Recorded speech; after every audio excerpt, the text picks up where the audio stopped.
Reading with your kids. Hey, so great to see you. Come on in. Hi, my name is Jedlie, and this is the Reading with Your Kids podcast, coming to you from the beautiful neighborhood of Reedville in the southwest corner of Boston, Massachusetts. Get ready to blast off with us as we republish an episode of the Solve It for Kids podcast featuring Astronaut Cady Coleman. You don't want to miss an episode of the show. Go to solveitforkids.com to sign up and subscribe today. Now get ready to solve it. This is Solve It for Kids. Hello, my amazing, beautiful, curious friends. So great to see you. My name is Jedlie, and this is Solve It for Kids, the podcast that gives kids and families a peek into the real world of scientists, engineers, astronauts, and other experts as they solve problems using creativity, cooperation, and critical thinking. Please welcome to the show my partner in exploration, the dean of all things STEM and STEAM, Jennifer Swanson. Hello, Jed. You seem really excited for today's show. I am excited for today's show. I've loved space and imagining space for like my entire life. And that's a long time because I'm almost 100 years old. So it's like today's like a dream come true for me. Yes, we have an out-of-this-world interviewer today. Yeah. But before we get to that, we have to get back down to earth, and we need to give a shout-out to a couple of our new team members. We do. We have two people we would like to welcome to the Solve It for Kids team. So say hello to Vanessa and Abdul. Hey! Hi! Now, Vanessa and Abdul, thank you so much. Now, I think I got it down now. Vanessa and Abdul, they talk to their folks about going to our website, solveitforkids.com, and there the folks got to know all the information. There's a button there to go to our Patreon page, and that explains the whole Solve It for Kids team member thing stuff, right? Yes, you got it. That's right. exactly what you do. And don't forget to, when you go to the Solve It for Kids website, you see lots of other cool things, and you'll get to learn all about the guests that we have, and you can enter to win a free book. How do we enter to win a free book? Well, you can do one of two things. You can participate in the challenge and send us your challenges, which we would love to have you do. Or you can just go to the blog post that's for every episode and leave a comment below. Like, hey, I listened. I thought this was cool. Or you can just say hi to one of the scientists in the blog post. That's awesome. Talk about an easy concept. Now, I think I got this down too. Now, every week, before we introduce our guests, we kind of have to figure out what it is we're going to talk about. And you and your creative mind have created this like wheel thingy with all these different problems on it, and we spin the wheel, and whatever the wheel lands on, that's the problem we talk to our guests about today. Yes, and I think by now all of our listeners can say this with me. Spin the wheel, Jed! How do you live in space? How do you live in space? Like I said before, this is something I've been thinking about forever. Like, how do you eat in space? How do you take a shower in space? How do you go to the... I don't know if I want to go into that. But anyway, so who are we going to talk to today? We are going to talk to the amazing Cady Coleman, who is an astronaut and who actually lived in space on the International Space Station. And she's going to share her experiences all with us. And she has a special challenge for you. Awesome. Welcome, Cady. I love just the introductions where I'm like, oh, I want to spend time with these people and find out what they are thinking about. I can't wait to hear the questions. Well, we are excited to have you, as I said. For those of you that don't know, but might have read my Astronaut Aquanaut book, Cady is one of the experts that was featured in my book. And if you've had me to your school to talk about it, you get to see the picture that I show of Cady floating through the air as she's at the International Space Station. So we're going to talk to her about today, because the problem that Cady is going to help us solve, or tell us how she solved, is how do you live in space? So Cady, can you tell us maybe a little bit about how many times you've been in space and how long you've lived in space? Start with that. So, I'm an astronaut, and I went twice to space on the space shuttle. First time was for 16 days, the longest mission we'd ever had at the time. And it was literally like practice for the space station, because it was a science mission. We had in the back of the space shuttle, we had a laboratory, and we had about 30 different science experiments. And by being a scientist, it helped me. I was able to understand, what are these experiments about? What are their goals? And how can we help them solve their problems? So that was, and our problem that we were addressing on that mission was, we are building a space station.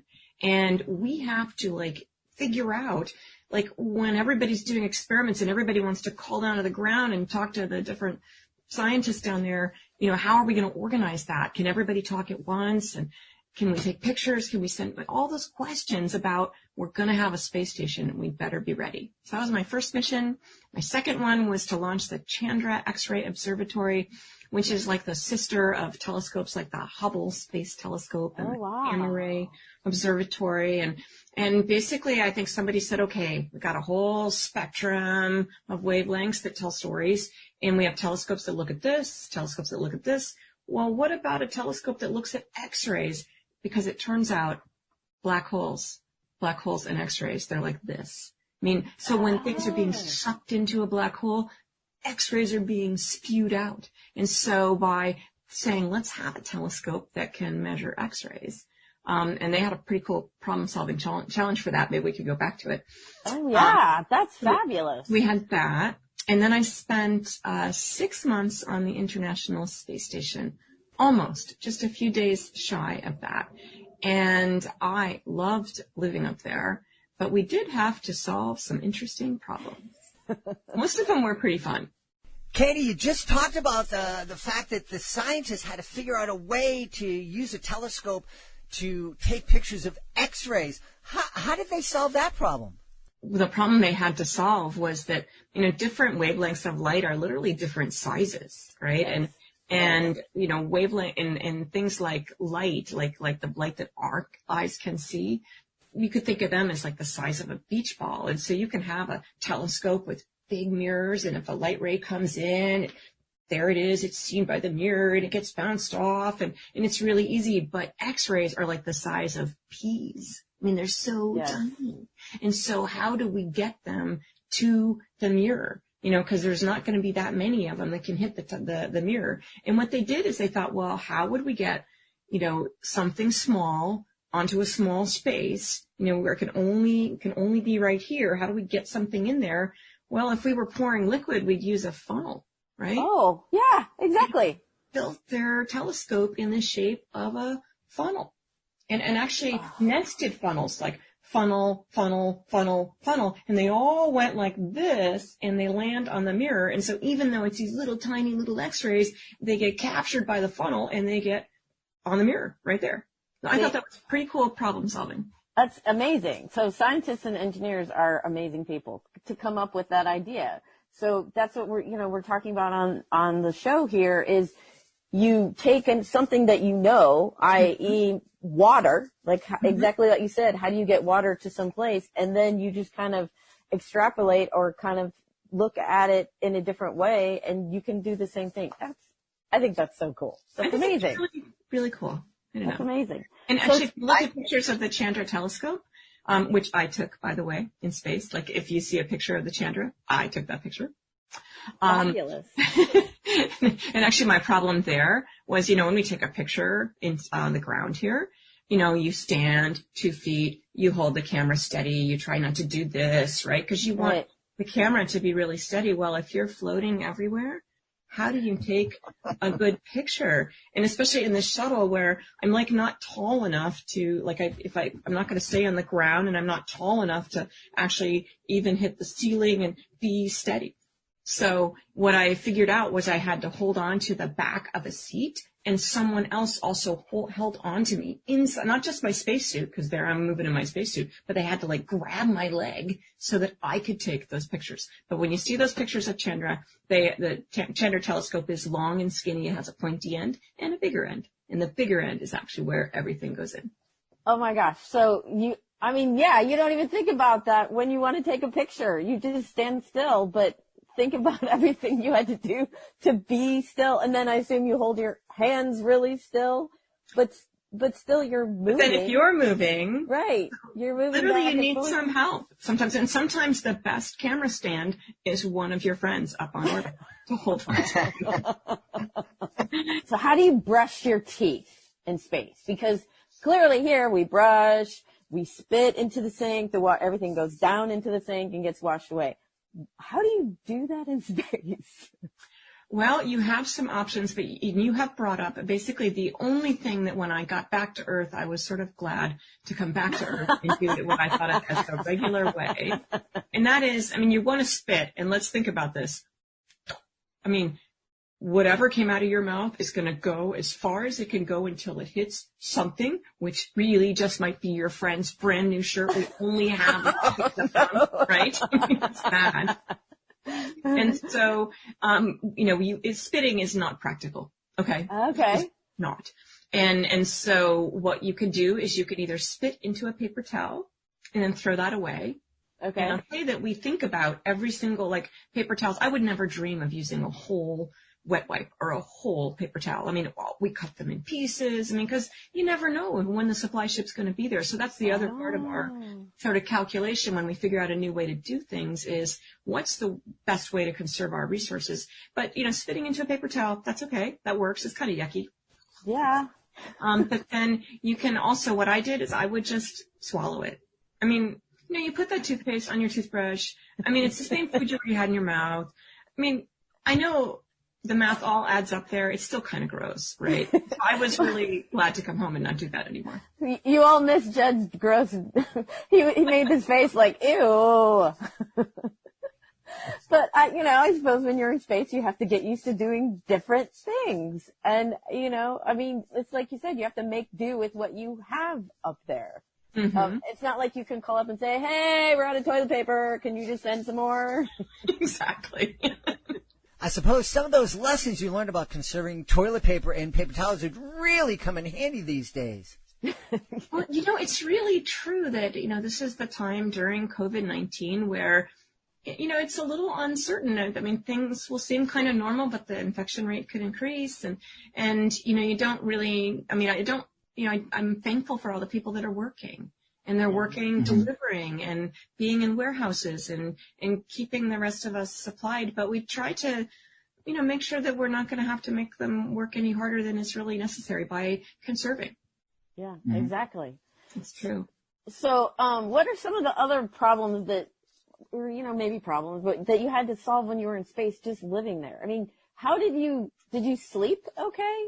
Because, we all like to climb into our beds and lay down and you snuggle, but you guys float while you sleep, right? So from a problem-solving perspective, first of all, people are all going to solve problems in different ways, right? Yes. And we all kind of sleep in different ways. I don't know. I only know about sort of our family, right? But I imagine everybody sleeps different. I like to sleep all curled up. And what we have for sleeping is we have a sleeping bag. It's not all padded and thick because it's not really cold up there, but it's almost like the thickness of a bedspread, or it's like a little eyeglass case that we kind of slither into, but it has armholes so we can have our arms out so that I can still reach something, or I can answer the intercom if something is happening on the space station, or, things like that, or at least I can hear. And so that your sleeping bag can be tethered to the wall just with little bungee cords or little knots. We have hooks on the wall, and then you go slide in, you go to sleep. But problem solve, what are some of the things that you miss? Some people just miss feeling like they have that nice pillow under their head. So a way to solve that is they sent us with some pillows that have straps on them. And you can strap your pillow to your head. Oh my gosh. Side of your head, with a headband. And now you kind of feel like you have a pillow. So that was one solution for some people. I do like to sleep like curled up in a ball. And I loved actually being in space. And so I didn't necessarily hook my sleeping bag on the wall all the time. Sometimes I just would I just kind of feel like floating around. We have like a cabin. It's a size, I say I have an old fashioned phone booth, right? And so what I would do is tuck up my knees, right? Yeah. And then I would zip up that sleeping bag. So now I'm in a little ball held by the zipper, right? So I'm not relying on gravity to let me curl up and stay there. And then I would go to sleep. And I would wake up in the morning, and in this cabin I have like a little stand that my computer is on. And sometimes I wake up in the morning and I'd be like looking at the bottom, like, oh, I guess I must be underneath the computer desk. You know? Oh my gosh. You're just like floating around. Oh my God. What did that feel like? I mean, those of us, I guess you're floating around the whole time, so maybe it doesn't feel different, but can you imagine that, Jed? I think that would be like the weirdest thing and the most amazing thing in the world, or out of this world, or I'm not sure how you say it, but and I'm not sure, Katie, I'm not even sure how you'd have a drink in space. If you want to drink something, first of all, you have to get it into a glass. That's kind of challenging because if you pour out of a pitcher, gravity's going to help that go in, right? Right. Down.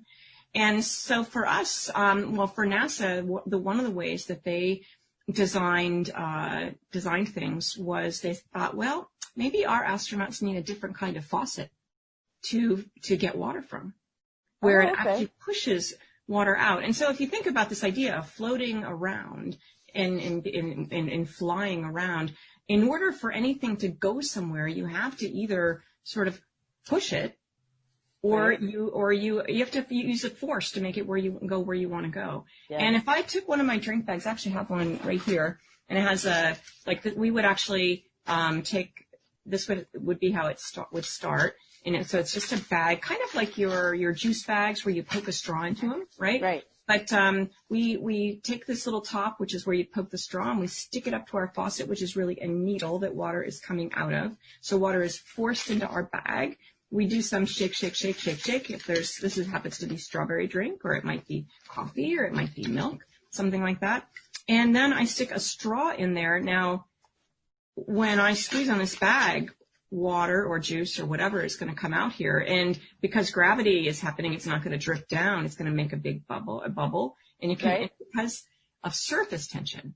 So surface tension is this force. It's very small. And so it's the force that when you look at your car, if your car is clean, the water is all beaded up after it rains. And if it's dirty, it's kind of spread out like this. And that has to do with how much those water molecules like each other.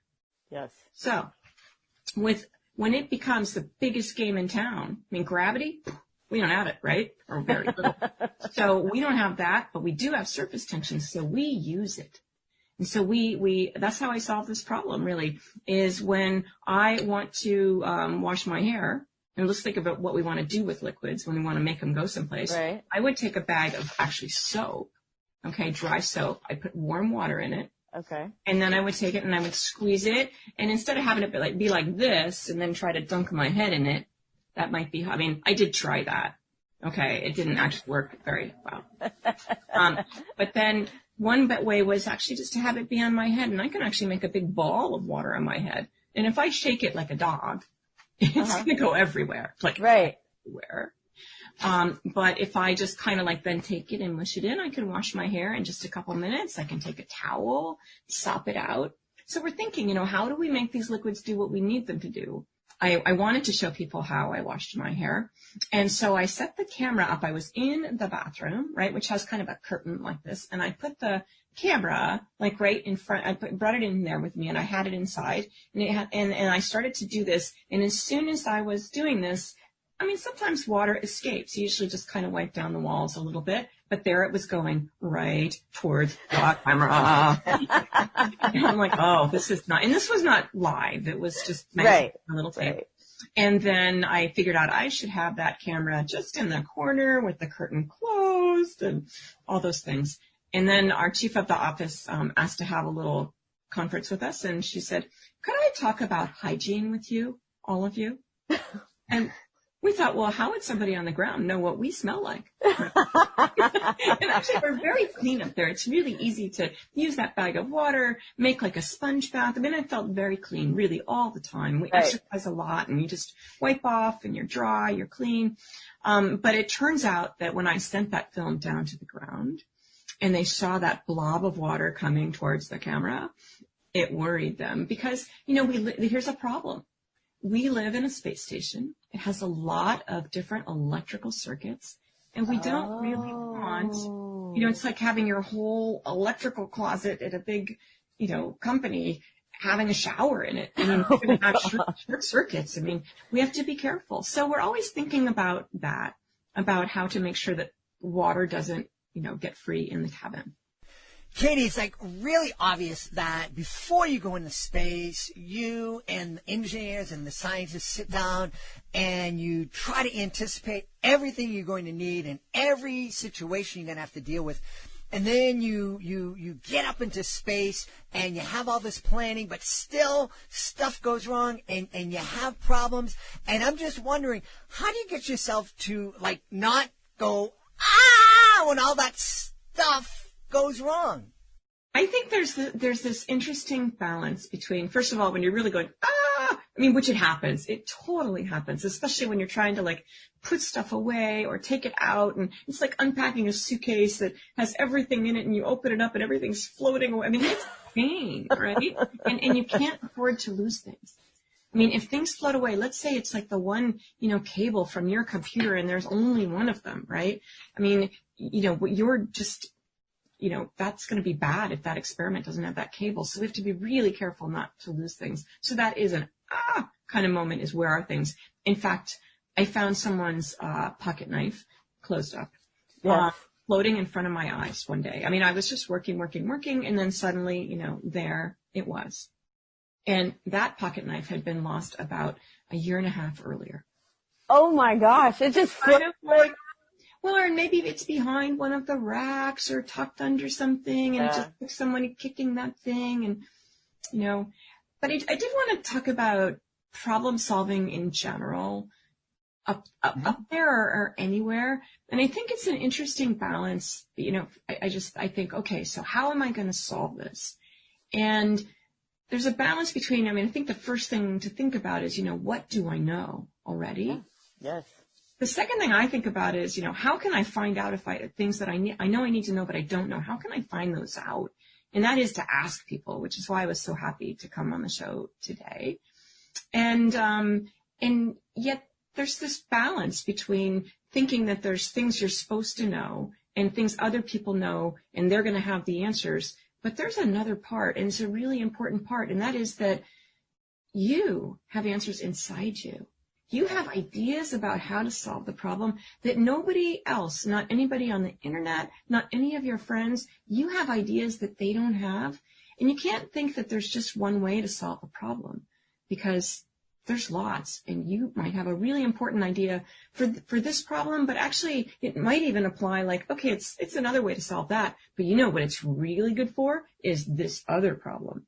And we're finding that right now with COVID-19. Right. I think it's so interesting, and it's about what's in yourself.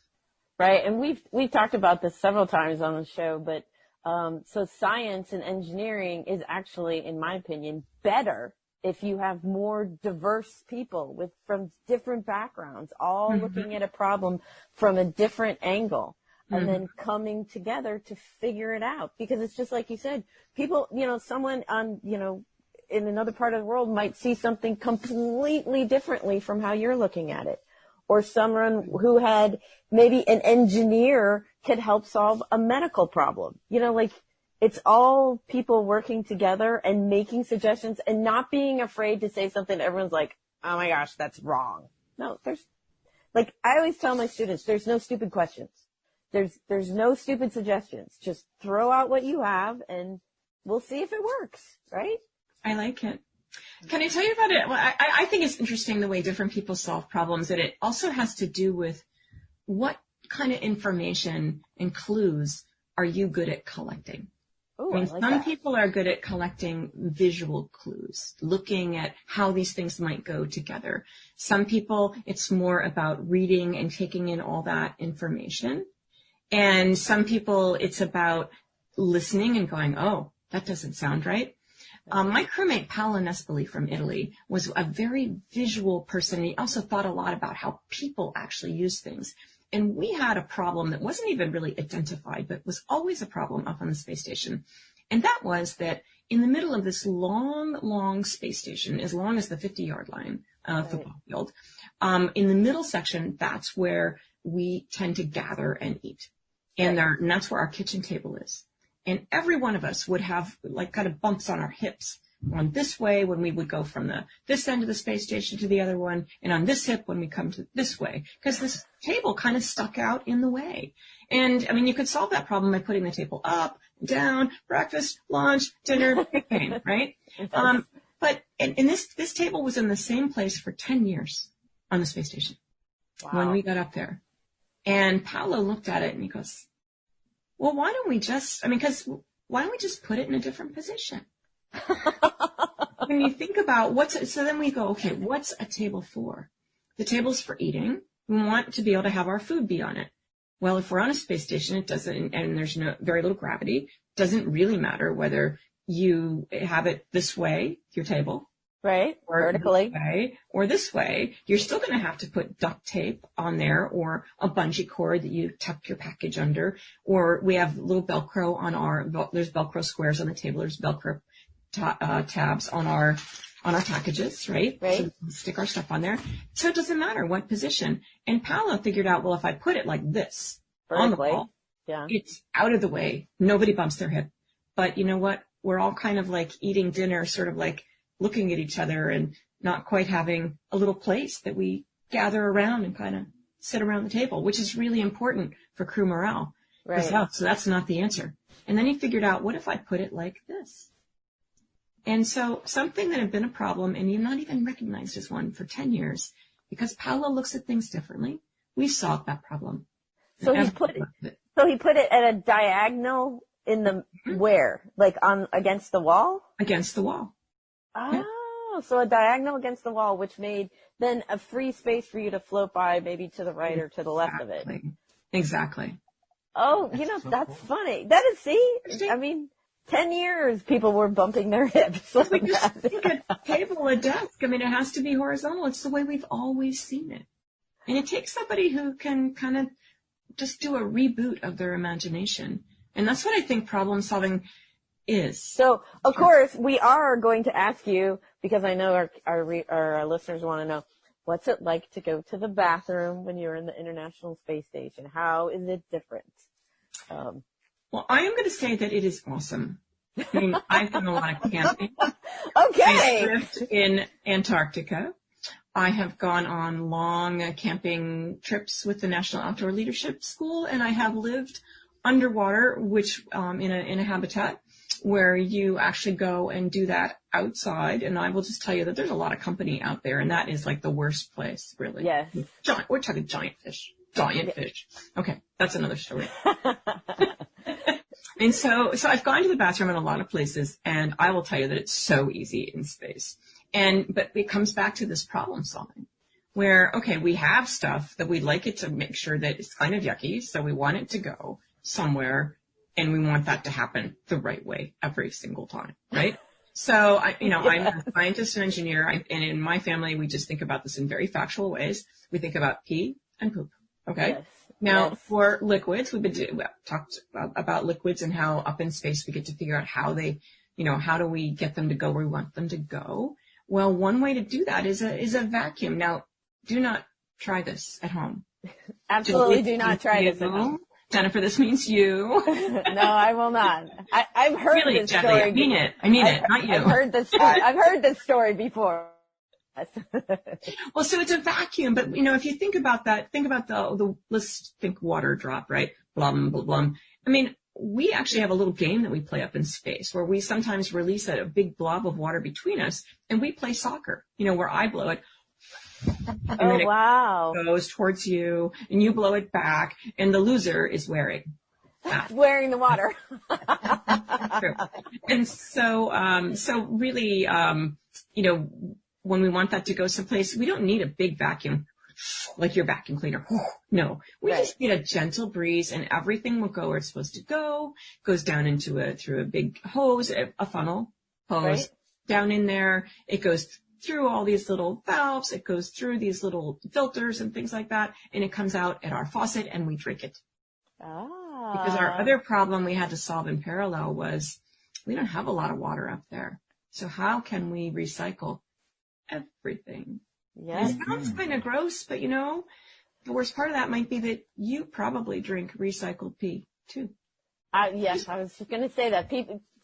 Kids and parents, don't think about that, but everything goes through the water treatment plant, and either some of it ends up back into our rivers or lakes after it's been cleaned, water systems, or it comes back through. So, yeah, people don't like to think about that, but, that's what happens. I was thinking about that because water also, when you're going up into you're going up in the rocket or on the shuttle, weighs a lot. Like if you pick up 2 gallons of water, that is a lot of weight to transport with you. So you can't make sure that, most of your cargo can't be water that you need, hopefully. It's true. So we you do have to bring water up in the supply. Oh, sure. But we really try to minimize that, and we try to conserve it. And so even like when we're exercising and we're sweating, we collect that water out of the atmosphere. Oh, wow. And in fact, I had a problem one time where suddenly they weren't collecting as much water as they usually were. And there wasn't enough water in the space station system. It turns out that the crew that was up there thought they would solve their problem of having wet gym clothes, and they put them into a bag and sealed them up instead of letting them dry out overnight. Oh. And then we didn't get the benefit, the space station didn't get the benefit of that evaporated water. So then we had to figure out a different way to solve their problem, which was to find a place that was kind of out of the way for these kind of gym clothes to be drying out. Now, how often do you guys have to exercise? Every day?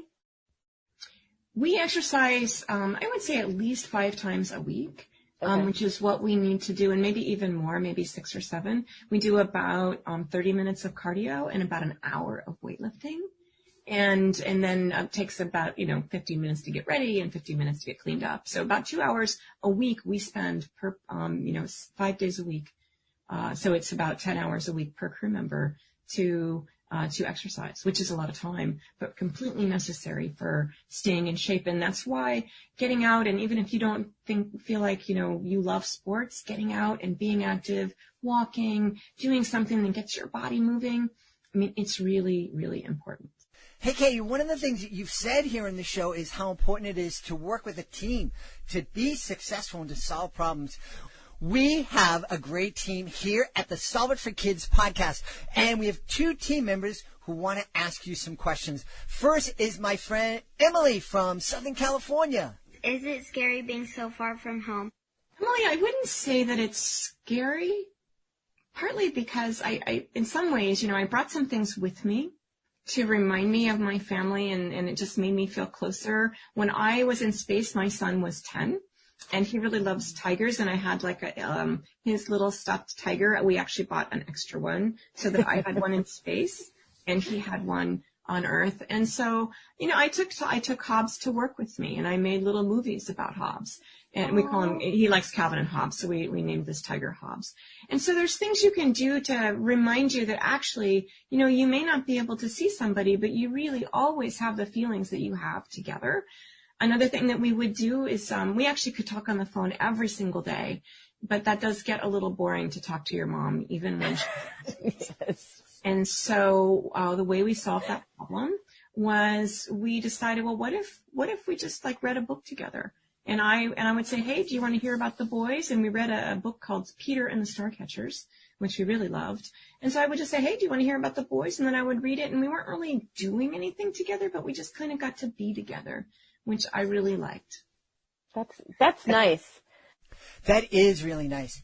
Hey, Katie, we have another question from another one of our team members. His name is Derek, and he's 7 years old. Hi, Katie. My question for you is, have you ever seen an asteroid up close while you're up in space? Derek, that is a great question. No one has asked me that. I have seen evidence of asteroids when I was up in space. And the place we see them, asteroids are, they can be really, really tiny, like grains of sand, or they can be big, giant things like we see in the movies, or they can be meteors that are falling down to Earth and burning up mostly before they get here.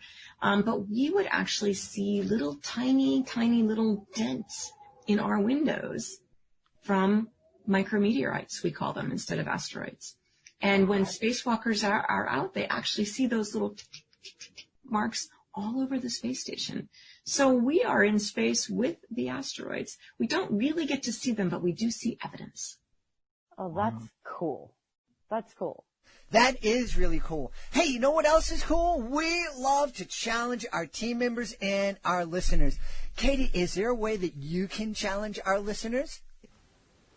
Okay, here's a challenge that I actually love to do myself, and that is, let's find the space station in the sky. Now, to do that, you need data. So, the internet is the best place. This is where I live, and when am I going to see the space station and where? So, the website is called Spot the Station. There's a map. Type in your location. Pick the spot closest to you that has a blue bubble on it, because that's going to show you where they've calculated already how to see the space station. And that's going to show you when and where to look. So when is really important, but so is where. It'll say starting, let's say, in the east and going to the north. So figure out what those directions are. Look up in the night sky about the right height. Anything above, say, 20, 30 degrees is going to look pretty high in the sky. And you'll see a bunch of stars, and you're looking for the star that's moving.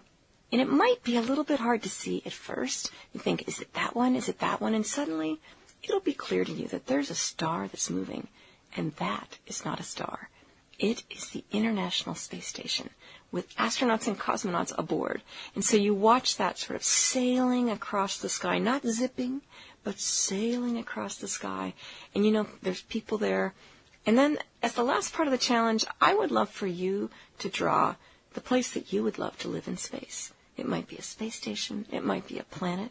But think about where you would like to live in space. Good luck. Thank you so much for being on Solve It with us today, Katie. Well, thank you. Thank you very much for having me. It was so nice to meet both of you. Jennifer, that was amazing. Katie was awesome. Out of this world, even, right? You know I had to go there. She was out of this world. And you know what I love? Derek and Emily, 2 listeners of the show, 2 great kids, they had a chance to ask Katie questions themselves. And Katie really enjoyed answering them, too. Oh, yeah. Katie is amazing with kids. She has done such great talks. And we're thrilled that 2 of our own Solve It for Kids team members got to ask questions. If you want to ask questions of our guests, then just go to Solve It for Kids, ask your parents, and then you can click on our Patreon page and become a team member. And we'd love to have you send us questions. Awesome. I should ask my folks if I can become a team member. Yes, you should. Hey, I can't wait for the next episode. Jennifer, thanks so much for being part of this great Solve It for Kids podcast. You've been meeting so many great people. Oh, yes. It's been fabulous. And just wait, we have so many more amazing guests on the way. All right. Hey, everybody. We will see you next time on Solve It for Kids.